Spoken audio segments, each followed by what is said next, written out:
नमस्कार रसिक प्रेक्षक हो, मी आरती गुप्ते. अभिवाचन आरतीचं ह्या माझ्या चॅनेलवर तुमचं सर्वांचं खूप खूप स्वागत. आज मी तुमच्या समोर सुरेखा मोंडकर यांनी लिहिलेला एक ललित लेख सादर करत आहे.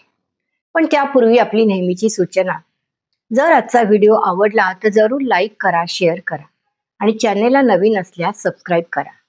तुमचा एक लाईक किंवा तुमची कॉमेंट मला खूप ऊर्जा देऊन जाते, प्रेरणा देऊन जाते.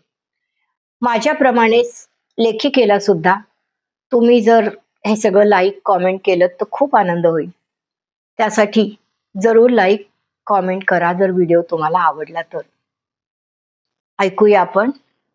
लेखिका आहेत सुरेखा मोंडकर आणि शीर्षक आहे चष्म्याची गोष्ट. ऐकूया तर. चष्म्याची गोष्ट. सारखं काय मध्ये मध्ये घोटाळताय मांजरी सारखं?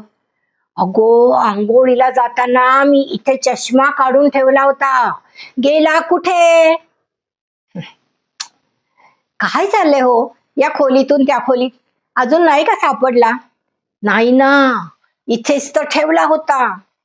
बेसिनवर पाहिलात का? दाढी करताना काढून ठेवला असेल.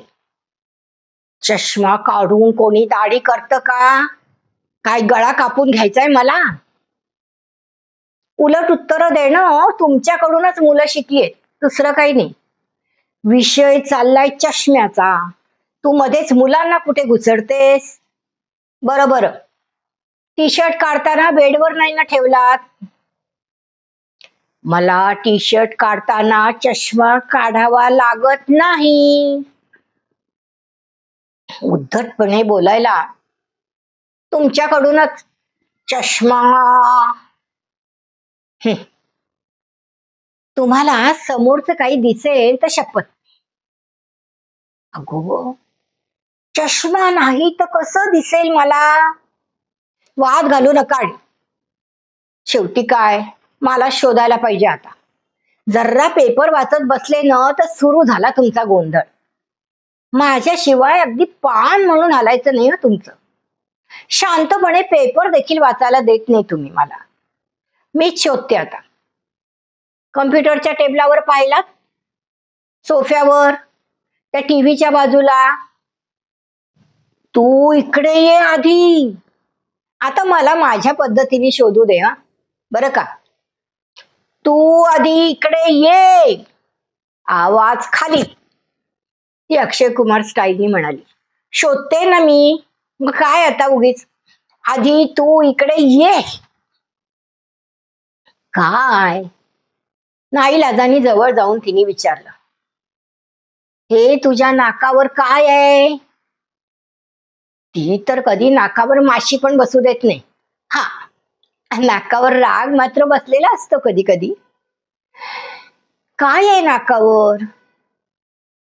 तिने नाक चाचपत विचारलं. माझा चष्मा लावून बसलीयेस आणि वरती मला शहाणपण शिकवतेस.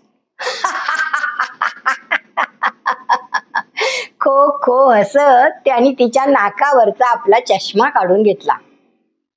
ती वरमली होती. पण आता नाक मुठीत धरून आपली चूक कबूल करायची का नाक ओढून फारसं महत्वच द्यायचं नाही असं दाखवायचं, की नाकाने कांदे सोलत बसावं, हे तिचं ठरत नव्हतं. शेवटी तिचाही बाण फुटला आणि कपाळाला हात लावून तिने देखील त्याच्या हसण्यात आपलं हसणं मिसळलं. धन्यवाद.